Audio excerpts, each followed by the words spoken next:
I'm Alan Cylinder. And I'm his daughter, Chelsea Cylinder. We're Cylinder. And today we're here to talk about the sequel to the highest grossing R-rated comedy of all time. That was called Ted, and this is called Ted 2. What a title. Very inventive. It's directed again by Seth MacFarlane, who is turning into a really good comedy director. With each movie, he seems to really be improving himself cinematically.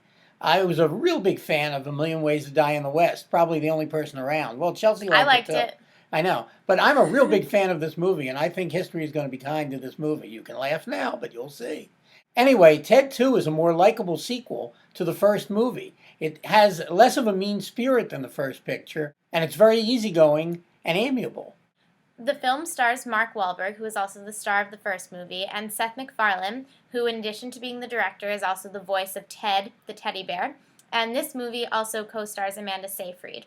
I really liked this movie. I thought not only was it really entertaining, but very funny, and I liked it more than the first one. So I would definitely recommend it.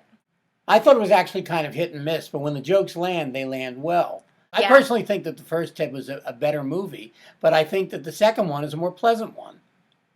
Fair.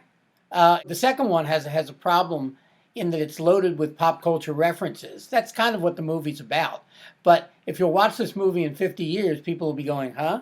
And I like movies that have more of a timeless quality about them. That's fair. I mean, we'll be able to enjoy them because we're living in the time of the pop culture references, so that's good.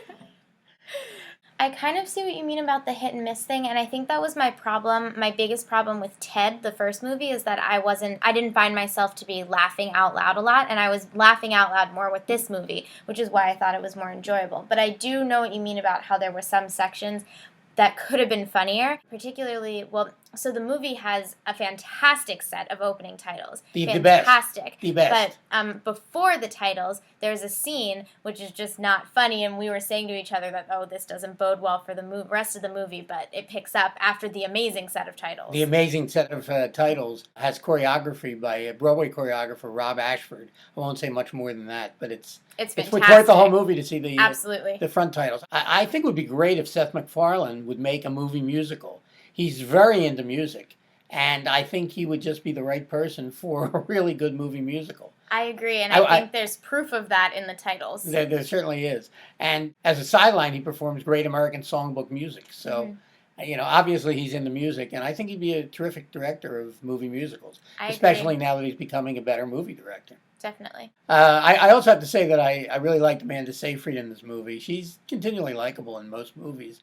Yeah, I thought everybody was actually pretty good in this movie. Mark Wahlberg, who is billed as the star of this movie, actually starts off having a pretty subordinate role, but then it grows as one would expect it to. But I thought he was good. I always enjoyed watching Mark Wahlberg, so. Jessica Barth is very funny also, as Ted's sometimes soulmate. She's really, really funny in the movie and quite good. Yeah.